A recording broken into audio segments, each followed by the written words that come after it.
Hello friends. இப்ப இந்த ட்ராமாவோட 3 part பார்க்க போறோம். லாஸ்ட் பார்ட்ல நம்ம ஹீரோயின கவர்னர் மென்ஷன்லேருந்து நிசான அவன் வீட்டுக்கு கூட்டிட்டு வந்துறான். நம்ம ஹீரோயினும் அவனோட கிளம்பி வரா. இதுக்கப்புறம் என்ன நடக்க போகுதுன்னு இப்ப வாங்க நம்ம ட்ராமாக்குள்ள போகலாம்.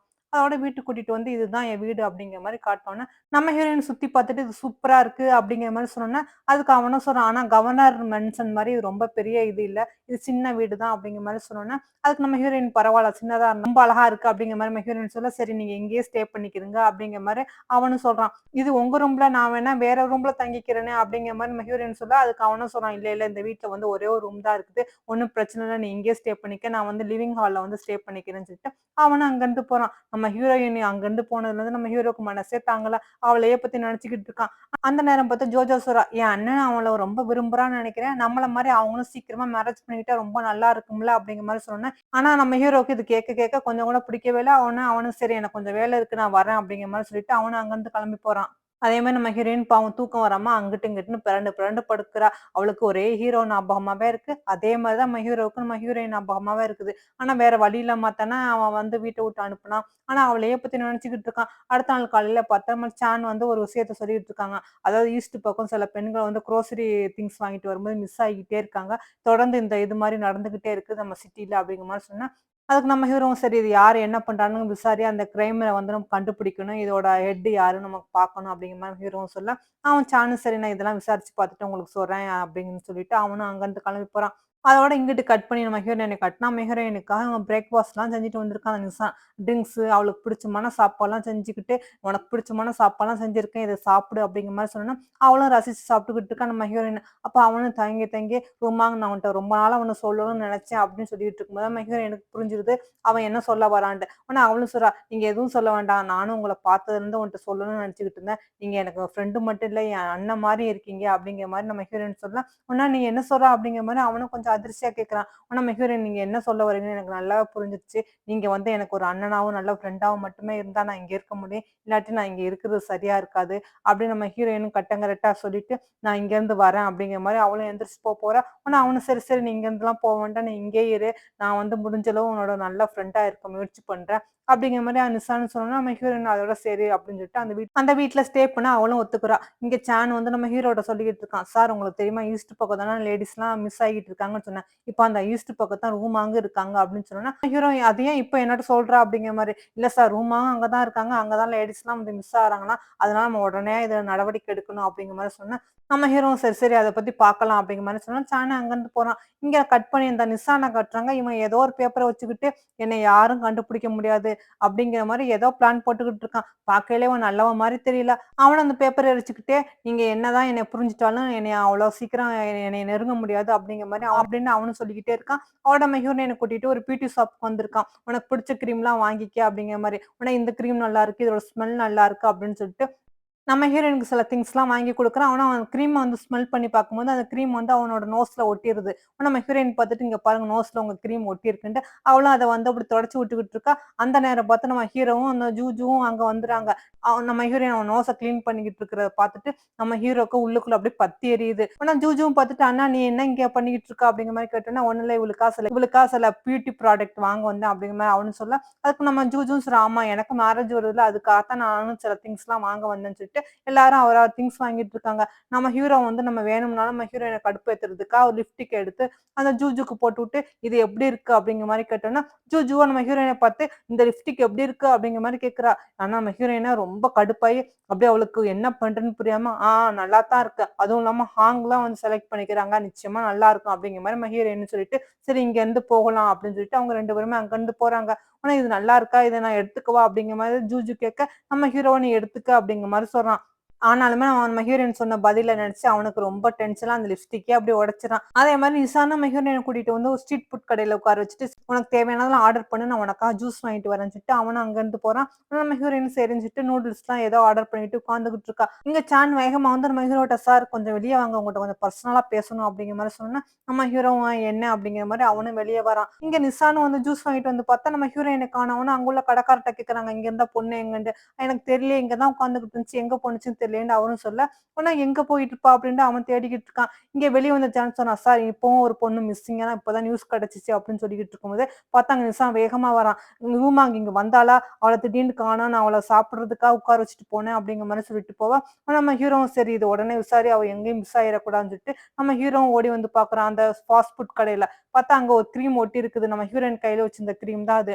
உடனே அவனும் பார்த்துட்டு, அவனும் அப்படியே நம்ம ஹீரோயின தேடிட்டு ஒரு ஒரு பக்கமா வரும்போதெல்லாம் அந்த கிரீம் வந்து அப்படியே இருக்குது. நம்ம ஹீரோவும் அத அப்படியே நோட் பண்ணிக்கிட்டே வரான். ஒருவேளை இதெல்லாம் ஹீரோயின் தான் பண்ணாளா? இல்ல வேற யாரும் பண்ணியிருப்பாங்களான்னு தெரியலன்னு சொல்லிட்டு, இவனும் அப்படியே அந்த கிரீம் இருக்கிற இடமா பார்த்து வந்துகிட்டு இருக்கான். அப்படியே ஊருக்கு வெளியே வந்துறான். பார்த்தா அந்த இடமே பாழடைஞ்ச மாரி இருக்குது. உன்ன இங்க தான் ஒரு வேளை இவ்வளவு ரூமா அங்க கடத்தி வச்சிருக்காங்களா? யார் பண்ணியிருக்கான்னு தெரியலையே. நம்ம ஹீரோவும் அப்படியே பதுங்கி பதுங்கி நம்ம ஹீரோயின தேடி வந்துகிட்டு இருக்கான். நம்ம ஹீரோவும் ஒரு வழியா அங்கிட்டும் இங்கிட்டும் சுத்திட்டு கடைசியில அந்த வீட்டுக்கு வந்தோன பார்த்தா, அந்த வீடு தனிச்ச வீடா, பாழடைஞ்ச வீடா இருக்குது. நம்ம ஹீரோ மெதுவா வந்து அப்படியே கதவ தொறந்து பார்க்குறான். பார்த்தா அதுல நம்ம ஹீரோயின கட்டி போட்டு வச்சிருக்காங்க. நம்ம ஹீரோவும் சரின்னு சொல்லிட்டு கன் எடுத்துக்கிட்டு மெதுவா அந்த கதவ தொறந்துட்டு உள்ள வந்தோனே, நம்ம ஹீரோயின் பார்த்துட்டா. பார்த்துட்டு "நீ உள்ள வராத, இங்கேருந்து போ" அப்படிங்கிற மாரி அவ வந்து சைகையால பண்ணிக்கிட்டு இருக்கா. ஏன்னா நம்ம ஹீரோயின் வாயில கிளாத் வச்சிருக்காங்க. அவள கட்டி போட்டுருக்காங்க. நம்ம ஹீரோயின் ஆள்க இருக்காங்க, இருக்காங்க, இருக்காங்கன்னு சைகை காட்டிக்கிட்டே இருக்கா. பார்த்தா 2 பேரும் கன் எடுத்துட்டு நம்ம ஹீரோவ சுட்ட நம்ம ஹீரோ ஒரு தூணுக்கு பின்னாடி போய் மறைஞ்சுக்கிறான். மறைஞ்சுட்டு அவனும் கன் எடுத்துக்கிட்டு, "இப்ப என்ன உங்களுக்கு வேணும்?" அப்படிங்கிற மாரி கேட்டோனே, "உன் உயிர் தான்டா வேணும்." அப்படிங்கிற மாரி அவங்களும் சொல்றாங்க. "ஓ! அப்படியா?" அப்படின்னு சொல்லிட்டு நம்ம ஹீரோவும் டக்குனு அவன் போட்டிருந்த கோட்ட கழட்டி தூக்கி வீச, அந்த கோட்ல அவைங்க அப்படியே சுட்டுக்கிட்டே வராய்ங்க. பார்த்தா நம்ம ஹீரோ அதுக்குள்ள வேற இடத்துல போய் ஒளிஞ்சுக்கிறான். ஆனா அவங்களும் வந்து பார்க்குறாய்ங்க. பார்த்தா தூணுக்கு பின்னாடி நம்ம ஹீரோவ காணோம். நம்ம ஹீரோவும் டக்குனு எங்கேருந்து மறைஞ்சு வந்தவன், அவங்க 2 பேர் தலையிலயுமே அப்படியே கன்ன வச்சு ஷூட் பண்ணிறான். கடைசியில அவங்க 2 பேரும் இறந்து போயிறாய்ங்க. அதோட நம்ம ஹீரோவும் ஹீரோயின் பக்கத்துல வந்து அவ கட்டையெல்லாம் அவுத்து விடுறான். அவுத்து விட்டுட்டு தான் கவனிக்கிறான். பார்த்தா அவ காலுக்கு கீழ கண்ணி வெடி இருக்குது. ஆனா இத எடுத்தா இப்ப வெடிச்சிருமே அப்படின்னு சொல்லிட்டு அவனும் யோசனை பண்ணி பார்த்துட்டு, சரி நீ அப்படியே கால வச்சுக்கோ எடுக்காத நான் ஏதாவது பண்றேன்னு சொல்லிட்டு அவனும் அந்த மண்ணெல்லாம் அப்படியே கிளறி விட்டுட்டு கத்திய வச்சுட்டு அந்த ஷூவ மேல வச்சு இப்ப நீ மெதுவா கால எடு அப்படிங்கிற மாரி சொன்னோனே நம்ம ஹீரோயினுமே ரொம்ப பயந்து பயந்து அப்படியே கால எடுக்கிறா. நம்ம ஹீரோவுக்குமே ரொம்ப பயமா இருக்குது. ஆனா நம்ம ஹீரோயின் வந்து கால் எடுக்கிற அதே சமயத்துல நம்ம ஹீரோவும் அந்த கத்தி மேல கால வச்சுட்டான். ஆனா இத வந்து நம்ம ஹீரோயின் கவனிக்கல. ஆனா அவளும் சரின்னு சொல்லிட்டு வாங்க இங்கேருந்து போயிடலாம்னு சொல்லிட்டு அவ அங்கருந்து போறா. பார்த்தா நம்ம ஹீரோ கால் வந்து அந்த கண்ணி வெடி மேல தான் இருக்குது. ஆனா நீங்க எதுக்கு கால வச்சீங்க? அப்படிங்கிற மாரி கேட்டோனே, நீ இங்கேருந்து தப்பிச்சு போயிரு அப்படிங்கிற மாரி நம்ம ஹீரோ சொல்றான். அதுக்கு நம்ம ஹீரோ நிச்சயமா போமாட்டேன். உங்கள விட்டுட்டு போக மாட்டேன். நீங்க ஏன் இந்த மாரி பண்ணீங்க? அப்படிங்கிற மாரி கேட்டோம்னா, அதுக்கு நம்ம ஹீரோவும் சொல்றான். வேற வழியே இல்ல. யாராவது அந்த வெடி மேல கால் வச்சு தான் ஆகணும். இல்லாட்டி இறந்து போயிருவோம் அப்படிங்கிற மாரி சொன்னா, நம்ம ஹீரோயின் இறப்போ வாழ்வோ நம்ம 2 பேரும் ஒண்ணா இருப்போம் அப்படிங்கிற மாரி சொல்றா. நம்ம ஹீரோ நீ ப்ளீஸ் போ போ அப்படின்னு சொல்ல நம்ம ஹீரோயின் போமாட்டேங்கிறா. நான் போமாட்டேன். உங்கள விட்டுட்டு போமாட்டேன். இருந்தா ஒண்ணா இருப்போம். இல்லாட்டி செத்தாலும் ஒண்ணா சாகலாம் அப்படிங்கிற மாரி நம்ம ஹீரோவுக்கு ஹக் பண்ணிக்கிறா. நம்ம ஹீரோவும் யோசனை பண்ணிட்டு, சரி அப்பனா நீ போய் அந்த இறந்து கிடக்குற அந்த பாடிய இழுத்துக்கிட்டு வா. அவங்கள வேணா இந்த வெடி மேல வைக்கலாம் அப்படிங்கிற மாரி ஐடியா குடுக்க, நம்ம ஹீரோயின் சரின்னு சொல்லிட்டு அந்த இறந்து போனவங்கள இழுத்துக்கிட்டு வரா. அதோட அவ இழுத்துட்டு வந்தோனே, நம்ம ஹீரோவும் அந்த வெடி மேல அப்படியே வைக்கிறான். இந்த வெயிட் மட்டும் பத்தாது, இன்னும் ஒரு வெயிட் வேணும். அதனால அவனும் இருக்கான்ல, போய் அவனையும் இழுத்துக்கிட்டு வா அப்படிங்கிற மாரி சொன்னோனே, நம்ம ஹீரோயின் அங்கருந்து கொஞ்சம் தூரம் போனோனே, நம்ம ஹீரோ டக்குன்னு குதிச்சுறான். பார்த்தா வெடி வெடிச்சிருது. நம்ம ஹீரோயின் திரும்பி பார்த்துட்டு, "ஏன் இந்த மாரி ஹாங் பண்ணீங்க? ஏன் என்ட்ட பொய் சொன்னீங்க?" அப்படிங்கிற மாரி அவளும் ஓடி வந்து பார்க்குறா. பார்த்தா நம்ம ஹாங் வந்து அப்படியே மயக்கத்துல கிடக்குறான். ஹாங் ஹாங்குன்னு அவளும் உலுப்ப, நம்ம ஹீரோவும் அப்படியே முழிக்கிறான். "நீ உலுப்புனா என் உயிர் போயிரும். இது வெடிச்சுலாம் நான் சாக மாட்டேன்." அப்படிங்கிற மாரி சொன்னோனே, நம்ம ஹீரோயினுக்குமே சிரிப்பு வந்துருது. போங்க எந்த நேரத்துல என்ன விளையாட்டு அப்படிங்கிற மாரி சொல்லிக்கிட்டு இருக்கும்போது, நம்ம ஹீரோ அப்படியே வந்து நம்ம ஹீரோயினுக்கு கிஸ் குடுக்கும்போது, அது அங்க அந்த நேரம் பார்த்து சான் வந்துட்டு, "சார்" அப்படின்னு கத்திட்டு வந்தவன், "நீங்க பொழச்சுட்டீங்களா? ஒண்ணும் பிரச்சனை இல்ல. வாங்க வாங்க இங்கேருந்து கிளம்புறேன்." அப்படிங்கிற மாரி அவனும் அங்கருந்து போறான். இங்க அதோட நிஷான கட் பண்ணி காட்டுறாங்க. யார்ட்ட இருந்தோ ஃபோன் வருது. இந்த ட்ரிப் அவன் தப்பிச்சுட்டான் அப்படிங்கிற மாரி சொன்னோனே, "நான் போட்ட பிளான் எல்லாமே வேஸ்ட்ல" அப்படிங்கிற மாரி சொல்லிக்கிட்டு இருக்கான். ஆக்சுவலி இவன் தான் எல்லா பிளான் போட்டிருப்பான் போல இருக்குது. இங்க நம்ம ஹீரோவும் அவங்க அம்மா, அப்பாவோட அந்த டேப்லெட் மெமரி டேப்லெட் பக்கத்துல உட்காந்துட்டு, "என்ன மன்னிச்சிடுங்க. அவ ரொம்ப நல்லவளா இருக்கா. அந்த குடும்பத்த வேணா பழிவாங்கன்னு நெனச்சேன். ஆனா அவள இல்ல." அப்படிங்கிற மாரி சொல்லிட்டு அவனும் மன்னிப்பு கேட்கறான். மன்னிப்பு கேட்டுட்டு அவ நம்ம ஹீரோயின பார்க்கறதுக்கா வரா. நம்ம ஹீரோயினும் ட்ரெஸ் சேஞ்ச் பண்ணிட்டு தூங்க போறதுக்கா இதா இருக்கா. "என்ன இந்நேரத்துல வந்திருக்கீங்க? உங்கள ரெஸ்ட் தானே எடுக்க சொன்னேன்." அப்படிங்கிற மாரி அவ சொல்லும்போது, பார்த்தா இவன் வந்து அவங்க அம்மாவோட டாலரா என்னன்னு தெரியல அத குடுக்குறான். "இந்த டாலர் நீ வச்சுக்க. இனிமே நீ தான் இதுக்கு உரிமையானவ." அப்படிங்கிற மாரி சொன்னா, நம்ம ஹீரோயின் "எதுக்கு அவசரப்படுறீங்க? ஒண்ணும் அவசரம் இல்ல. இத நீங்களே வச்சுக்கிருங்க. பின்னாடி பார்த்துக்கலாம்." அப்படின்னு சொல்லிட்டு நம்ம ஹீரோவ வெளிய பிடிச்சு தள்ளிவிட்டு, அவளும் கதவ சாத்திட்டு அதோட தூங்க போறா. நம்ம ஹீரோ அந்த டாலர பார்த்துட்டு அதோட சரின்னுட்டு ஜோஜோவ பார்க்க வரான். ஜோஜோட்ட நடந்ததெல்லாம் சொல்றான். என்னைய மன்னிச்சுரு. இந்த ட்ரிப் என்னால வந்து உன்ன மேரேஜ் பண்ணிக்க முடியாது." அப்படிங்கிற மாரி சொன்னோனே, "ஆனா இதெல்லாம் என்ன?" அப்படின்னு கேட்டுக்கிட்டு இருக்கா. நம்ம ஹீரோயினுமே கேட்டுட்டு, "ஏன் இந்த மாரி பண்ணீங்க?" அப்படிங்கிற மாரி கேட்கும்போது, நம்ம ஹீரோ சொல்றான், "இல்ல என் மனசுல நீ தான் இருக்க. உன்னைய தவிர நான் யாரையும் மேரேஜ் பண்ணிக்கிறதா இல்ல. அதனால இந்த மேரேஜ் வேண்டாம் நிப்பாட்டிட்டேன்னு" சொல்லிட்டு அந்த டாலர் எடுத்து நம்ம ஹீரோயின் கழுத்துல போட்டுட்டு, "இனிமே இவங்க தான் இந்த மென்ஷனுக்கு மேடம்" அப்படிங்கிற மாரி சொல்லிட்டு இவளுக்கா சிக்கன் சூப்லாம் கொண்டு வர சொன்னோனே, கொண்டு வராங்க. பார்த்தா நம்ம ஹீரோயினுக்கு என்னமோ தெரியல, அந்த ஸ்மெல் பார்த்தாலே வாமிட் வர மாரி இருக்கு. உடனே நம்ம ஹீரோவும் அப்படியே பதறி அடிச்சு, தூக்கிக்கிட்டு போய் பெட்ல வச்சுட்டு அவளுக்காக விதவிதமான சாக்லேட் மிட்டாய், புளிப்பு மிட்டாய் அந்த மாரிலாம் கொண்டு வந்து, "இப்ப இதோட சாப்பிடு உன்னோட வாமிட் ஃபீலிங்கோட மாறலாம்ல" அப்படிங்கிற மாரி சொல்லிக்கிட்டு இருக்கும்போது, அப்பதான் வந்து சான்ஸ் வரும். "சார் ஜோ வந்திருக்காங்க" அப்படிங்கிற மாரி. நம்ம ஹீரோவும் கீழ இறங்கி வந்தோனே, அவர கோவத்துல டக்குனு நம்ம ஹீரோ கன்னத்துல பார்த்து ஓங்கி அறைஞ்சுட்டான். "என்னடா நெனச்சிட்டு இருக்க? என் பொண்ணோட வாழ்க்கை உனக்கு விளையாட்டு மாரி இருக்கா? வேண்டான்னு சொல்வா, மறுபடியும் வேணும்னு சொல்வா, கூட்டிட்டு வந்து மேரேஜுக்கு ஏற்பாடு பண்ணுவா. இப்ப மேரேஜ் இல்லன்னு கேன்சல் பண்ணுவியா? எல்லாம் இவளுக்காகத்தானே பண்ணிக்கிட்டு இருக்கா. இவ உயிரோட இருந்தா தானே இதெல்லாம் பண்ணுவா. இவ இல்லாம நான் பண்றேனா இல்லையா பாரு" அப்படிங்கிற மாரி ஜோவும் கொஞ்சம் கோவமா கத்துறாரு. இதெல்லாம் கேட்டுக்கிட்டு நம்ம ஹீரோவும் அமைதியா சொல்றான். "நீங்க அவள எதுவும் செய்ய முடியாது. நான் இருக்கேன். என்னைய மீறி ஒண்ணும் செய்ய முடியாதுன்னு" சொன்னா, டக்குனு கண்ண எடுத்து, "அதுக்கு நீ இருந்தா தானே" அப்படிங்கிற மாரி நம்ம ஹீரோவ பார்த்து கண்ண நீட்ட, நம்ம ஹீரோயின் நடுவுல வந்துட்டு, "நிச்சயமா நான் இதுக்கு அனுமதிக்க முடியாது. அதுவும் இல்லாம நீங்க கவர்னர் மென்ஷன்லயே வந்து இவர நீங்க மிரட்டுறது கொஞ்சம் கூட நல்லா இல்ல. இதுக்காக என்ன தண்டனைன்னு உங்களுக்கு தெரியுமா?" அப்படின்னு நம்ம ஹீரோயின் கேட்கும்போது, "நீ என்ன மிரட்டுறியா? இதுக்கெல்லாம் நான் கவலைப்பட மாட்டேன்" அப்படிங்கிற மாரி அவரும் சொல்றாரு. நம்ம ஹீரோ, "நீங்க சொல்றதெல்லாம் கரெக்ட் தான். நான் செஞ்சது தப்பு தான். அதுக்காக என்னைய மன்னிச்சிருங்க" அப்படின்னு சொல்லிக்கிட்டு நம்ம ஹீரோயின வந்து அப்படியே பக்கத்துல தள்ளி வச்சுட்டு, "இவ இல்லாம என்னால வாழ முடியாது" அப்படிங்கிற மாரி நம்ம ஹீரோயின நல்லா டைட்டா கைய பிடிச்சுக்கிறான். இத பார்த்துக்கிட்டு தான் ஜூஜும் உடனே அவங்க டாடிட்ட சொல்றாங்க, "டாடி நீங்க ஏன் அவர மிரட்டுறீங்க? எல்லாத்துக்கும் காரணம் இவ தான். இவள நீங்க ஷூட் பண்ணுங்க" அப்படிங்கிற மாரி அவளும் சொன்னா, அதோட ஜோவும் நம்ம ஹீரோயின பார்த்து கண்ண நீட்ட, நம்ம ஹீரோ வந்து டக்குனு கண்ண பிடிச்சுட்டான். பிடிச்சுட்டு, "அவளுக்கு ஏதாவதுன்னா நான் சும்மா விடமாட்டேன்னு" சொல்லிட்டு, அப்படியே பக்கத்துல வந்து ஏதோ ஒண்ணு சொல்றான். சொன்னோனே அந்த ஜோ அப்படியே அமைதியாயிறாரு. ஆனா அதோட அங்கருந்து அவ பொண்ண கூட்டிட்டு போனோனே, நம்ம ஹீரோயின் நம்ம ஹீரோவுக்கா மருந்து போட்டு குடுத்துட்டு இருக்கா.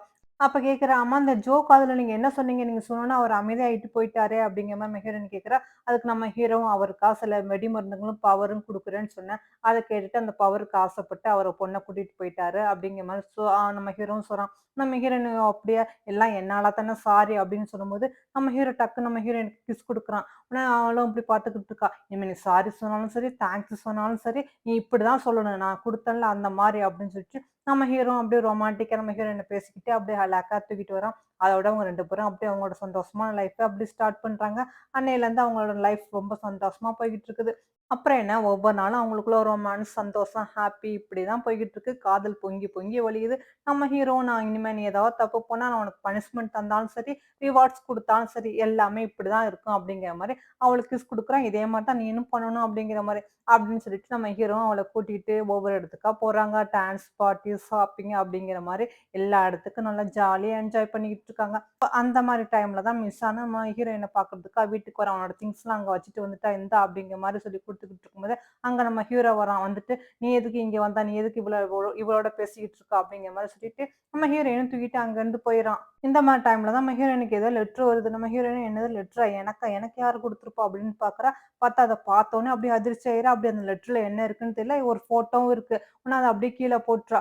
ஆனா அந்த லெட்டர்ல என்ன இருக்கு? அந்த ஃபோட்டோல என்ன இருக்கு? அப்படிங்கிற மாரிலாம் நம்ம ஹீரோட்ட எதுவுமே காட்டிக்கல. ஆனா அவன் மனசுக்குள்ள ஏதோ ஒண்ணு ஓடிக்கிட்டு இருக்கு. நம்ம ஹீரோவும் வழக்கம் போல நம்ம ஹீரோயின கொஞ்சம் குழாவிக்கிட்டு இருக்கான். ஆனா நம்ம ஹீரோயின் கேட்கிறா, "நம்ம 2 பேரும் சேர்ந்து இன்னைக்கு ட்ரிங்க்ஸ் பண்ணுவோமா?" அப்படிங்கிற மாரி. "ஓ! பண்ணலாமே" அப்படின்னு சொல்லிட்டு ட்ரிங்க்ஸ் பண்ணும்போது, நம்ம ஹீரோயின் கேட்கிறா, "என் ஃபேமிலி பத்தி கொஞ்சம் சொல்லுங்களேன். நான் எப்படி இங்க வந்தேன்? என் ஃபேமிலி என்ன? நான் யாருன்னு சொல்லுங்கன்னு" சொன்னோனே, நம்ம ஹீரோ, "உனக்கு அதெல்லாம் தெரிஞ்சாகணுமான்ட்டு." "ஆமா, எனக்கு எதுவுமே ஞாபகம் இல்லைல்ல. அதனால எனக்கு சொல்லுங்களேன்" அப்படிங்கிற மாரி நம்ம ஹீரோயின் சொல்றா. அதுக்கு நம்ம ஹீரோவும், "இப்ப நான் உனக்கு ஃபேமிலிய பத்தி சொல்லணுமா? இல்ல நம்ம 2 பேரும் என்ஜாய் பண்ணி ட்ரிங்க்ஸ் பண்ணுவோமா?" அப்படின்னு கேட்டோனே, நம்ம ஹீரோயின், "இல்ல நம்ம ட்ரிங்க்ஸே பண்ணலாம்" அப்படிங்கிற மாரி 2 பேரும் ட்ரிங்க்ஸ் பண்றாங்க. நம்ம ஹீரோவுக்கும் லைட்டா போதை ஏறி அப்படியே மயக்கத்துல இருக்கான். நம்ம ஹீரோயின் கேட்கிறா, "ஆமா நீங்க சொல்லுங்க. இப்ப என் ஃபேமிலி எப்படி? என்ன? நான் எப்படி இங்க வந்தேன்?" அப்படிங்கிற மாரி கேட்க, அவனா, "ஏன் இதே திரும்ப திரும்ப கேட்கிற? அதெல்லாம் பாஸ்ட். அது முடிஞ்சு போயிருச்சு. இப்ப நீ வந்து என்னோட லவ்வர், என்னோட ஒய்ஃப். அத மட்டும் ஞாபகம் வச்சுக்கோ" அப்படிங்கிற மாரி சொல்றான். நம்ம ஹீரோயின் விடாப்பிடியா, "நீங்க நெறைய பேர கொலை பண்ணியிருக்கீங்களாம்ல. ஏன் அந்த மாரி பண்ணீங்க?" அப்படிங்கிற மாரி நம்ம ஹீரோயின் கேட்க, அதுக்கு நம்ம ஹீரோவும், "அவங்கலாம் சாக வேண்டியவங்க தான். நான் அரசாங்கத்துக்காக சில முடிவுகள்லாம் எடுக்க வேண்டியதா இருக்குது. அந்த நேரத்துல சில மக்கள் பாதிக்கப்படுவாங்க. அதெல்லாம் நம்ம யோசிக்க முடியாதுல்ல" அப்படின்னு சொல்லிட்டு நம்ம ஹீரோ அப்படியே ட்ரிங்க்ஸ் போதையில அப்படியே தூங்க, நம்ம ஹீரோயின் மனசுலயே ஏதோ ஒண்ணு ஓடிக்கிட்டு இருக்குது. அடுத்த நாள் காலைல நம்ம ஹீரோ முழிச்சு பார்க்குறான். பக்கத்துல நம்ம ஹீரோயின காணோம். அவனும் வீடு ஃபுல்லா தேடுறான். பார்த்தா காணோம். அப்பதான் வந்து சான்ஸ் வரான். சார் வந்து அவங்க ஏதோ கார்ல போன மாரி இருந்துச்சு அப்படின்னு சொன்னோனே, நம்ம ஹீரோ உடனே பதறிடுச்சு, நம்ம கமாண்டர் வீட்டுக்கு வரான் வந்துட்டு, அங்க பார்த்தா ஜூஜு உட்காந்துகிட்டு இருக்கா. எங்க ரூமாங்க அப்படிங்கிற மாரி சொல்லிட்டு, இந்த வீடு ஃபுல்லா சர்ச் பண்ணுங்க அப்படிங்கிற மாரி சொன்னா, எல்லாரும் சர்ச் பண்றாங்க. அதுக்கு ஜூஜுவும் கேட்கிறா, நீங்க என்ன தைரியம் தான் கமாண்டர் வீட்டுக்கு வந்து இந்த மாரி தேடுவீங்கன்னு. ஆமா என்னோட ஒய்ஃப காணோம். அதுக்காக தேட வந்தேன். அவளுக்கு மட்டும் ஏதாவது ஒண்ணுன்னா நான் சும்மா விட மாட்டேன். அவ உங்க கார்ல தான் ஏறி போனதா கேள்விப்பட்டேன் அப்படிங்கிற மாரி நம்ம ஹீரோக்கு சொல்ல, அதுக்கு ஜூஜும் சொல்றான், நிசான் தான் எங்களோட கார எடுத்துட்டு போனான் அப்படிங்கிற மாரி. உடனே சரின்னு சொல்லிட்டு நம்ம ஹீரோ நிசான வீட்டுக்காக வந்துகிட்டு இருக்கான். ஆனா ஜூஜு பார்த்துட்டு, "நீ அவளுக்காக இவ்வளவும் பண்றீல்ல, கண்டிப்பா நீ அவளுக்காக வருத்தப்படுவா பாரு" அப்படிங்கிற மாரி நம்ம ஜூஜுவும் நம்ம ஹீரோ போறத பார்த்து சொல்லிக்கிட்டு இருக்கா. இங்க கட் பண்ணி காட்டுனா, நிசான் வீட்ல தான் நம்ம ஹீரோயின் இருக்கா. அந்த ஃபோட்டோலாம் காட்டிட்டு, என்ன நடந்துச்சு அப்படிங்கிற மாரி பார்த்துக்கிட்டு இருக்காங்க. பழைய நியூஸ் பேப்பர்ல நம்ம ஹீரோ வந்து இந்த ஃபேமிலி அதாவது நம்ம ஹீரோயின் ஃபேமிலிய வந்து பழி வாங்குனதா போட்டிருக்கு. அப்பதான் இவளுக்கு தெரிய வருது. அப்ப என் ஃபேமிலிய பழி வாங்குனவன் இவன் தானா அப்படிங்கிற மாரி சொல்லிட்டு இருக்கும்போது, நம்ம ஹீரோ வர சத்தம் கேட்குது. நம்ம ஹீரோயினும் சரின்னு சொல்லிட்டு டக்குனு அங்க பின்னாடி உள்ள கர்டைனுக்கு பின்னாடி போய் ஒளிஞ்சுக்கிறா. ஆனா நம்ம ஹீரோ வந்துட்டு நிசான பிடிச்சு கேட்கிறான். எங்க என்னோட ஒய்ஃப் அப்படிங்கிற மாரி. அதுக்கு அவன் சொல்றான், சில திங்ஸ் குடுக்குறதுக்கா உங்க ஒய்ஃப் வந்தா எனக்கு குடுத்துட்டு போயிட்டா அவ்வளோதான் அப்படிங்கிற மாரி. ஆனா அவ மட்டும் வீட்ல இல்லாட்டி உன்ன சும்மா விட மாட்டேன். தேவையில்லாம நீ வந்து என் ஒய்ஃப் பின்னாடியே சுத்தாத. இதுலருந்து விலகிக்க அப்படிங்கிற மாரி இவங்க 2 பேரும் பேசிக்கிட்டு இருக்காங்க. அதுக்கு நம்ம இசான் சொல்றான், "நீ எவ்வளோ நாள் தான் உன் உண்மைய வந்து மறைக்க முடியும்? கண்டிப்பா அவளுக்கு ஒரு நாள் உன்னைய பத்தி தெரிய வரும்." அப்படிங்கிற மாரி அவனும் சொல்ல, அதுக்கு நம்ம ஹீரோவா, "நீ அத பத்தி கவலைப்படாத. உன்னைய கம்பேர் பண்ணும்போது நான் எவ்வளோ தேவல." அப்படிங்கிற மாரி நம்ம ஹீரோவும் சொல்றான். "ஆனா நீ கண்டிப்பா மாட்டிக்குவா. நீ அவ ஃபேமிலிய அழிச்சவன் தானே." அப்படிங்கிற மாரி. "அதெல்லாம் ஒரு சில காரணத்துக்காக." அப்படின்னு நம்ம ஹீரோவும் சொல்ல, இதெல்லாம் நம்ம ஹீரோயினு பின்னாடி நின்டு கேட்டுட்டு இருக்கும்போது, அவளுக்கே அவன் வாயால சொன்ன உண்மையெல்லாம் தெரிய வருது. அது கேட்டோனே நம்ம ஹீரோயினுக்கு பாவம் அப்படியே அதிர்ச்சி ஆகி உடைஞ்சிர்றா. நம்ம ஹீரோவும் அதோட நம்ம இசான பத்தி இதுக்கு மேல தேவையில்லாம என் ஃபேமிலி மட்டும் நீ தலையிடாத. அதுதான் உனக்கு நல்லது அப்படின்னு சொல்லிட்டு, அவனும் அங்கருந்து போயிறான். அங்கருந்து அவன் போன கொஞ்ச நேரத்துல நம்ம ஹீரோயினும் மயக்கப்பட்டு கீழ விழுந்துறா. இத பார்த்த நிஷானும் பயந்துறான். ஐயோ! என்னாச்சு சொல்லுமாங்க? ஏன் என்னாச்சு? அப்படின்னு சொல்லிட்டு, உடனே அவள கூட்டிட்டு ஹாஸ்பிட்டலுக்கு வரான். உடனே டாக்டர் செக் பண்ணி பார்த்துட்டு, நம்ம ஹீரோயின் பிரெக்னன்ட்டா இருக்கா அப்படிங்கிற மாரி சொன்னோனே, நம்ம ஹீரோயினுக்கு அதிர்ச்சி என்னது நான் பிரெக்னன்ட்டா இருக்கேனாடா? ஆமா நீங்க பிரெக்னன்ட்டா இருக்கீங்க. ரொம்ப வீக்கா இருக்கீங்க. ரொம்ப கேர்ஃபுல்லா இருக்கணும் அப்படின்னு டாக்டர் அட்வைஸ் பண்ணிட்டு இருக்காங்க. Okay friends. இதோட நம்மளும் கிளம்பலாம். நெக்ஸ்ட் பார்ட்ல இந்த ட்ராமா கன்டின்யூ பண்ணலாம். அதுக்கு முன்னாடி இதுவரைக்கும் சேனல சப்ஸ்கிரைப் பண்ணாட்டி சப்ஸ்கிரைப் பண்ணிக்கிறங்க ஃப்ரெண்ட்ஸ். ஓகே பாய்.